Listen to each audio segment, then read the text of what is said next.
ഏനാമാവിൽ താൽക്കാലിക വളയം ഫണ്ട് പൊളിച്ചുമാറ്റുന്ന മണ്ണ് നെഹ്റു പാർക്കിന് സമീപം നിക്ഷേപിക്കുന്നത് വിനോദസഞ്ചാരികൾക്കും വാഹനയാത്രക്കാർക്കും ദുരിതമായി. ജനപ്രതിനിധികളും നാട്ടുകാരും പ്രതിഷേധവുമായി രംഗത്തെത്തി. കഴിഞ്ഞ ദിവസം മുതലാണ് ഏനാമാവ് റെഗുലേറ്ററിന്റെ മുൻവശത്ത് ഫേസ് കനാലിന് കുറുകെ ഉപ്പുവെള്ളം കയറാതിരിക്കാനായി നിർമ്മിച്ചിരുന്ന താൽക്കാലിക വളയം ബണ്ട് പൊളിച്ചു തുടങ്ങിയത്.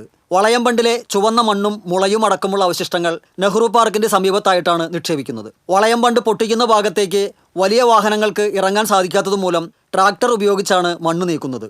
ട്രാക്ടറിൽ നിന്നും മണ്ണ് വീണ് റോഡും പാർക്കിന് മുൻവശവും മഴയിൽ ചെളിക്കുണ്ടായി മാറി. മഴ മാറി നിന്നതോടെ പൊടിശല്യവും രൂക്ഷമാണ്.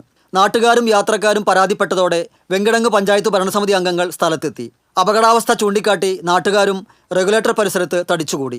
ഇറിഗേഷൻ വകുപ്പ് ഉദ്യോഗസ്ഥരുമായും കരാറുകാരുമായും ജനപ്രതിനിധികൾ ചർച്ച നടത്തി. മണ്ണ് സുരക്ഷിതമായി നിക്ഷേപിക്കാമെന്ന് കരാറുകാർ ഉറപ്പു നൽകിയതായി Venkitangu panchayat president Gracy Jacob പറഞ്ഞു.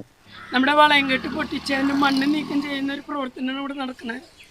അത് കഴിഞ്ഞ കാലങ്ങളിലൊന്നും ഇതുപോലെയുള്ളൊരു പ്രശ്നം ഉണ്ടായില്ല.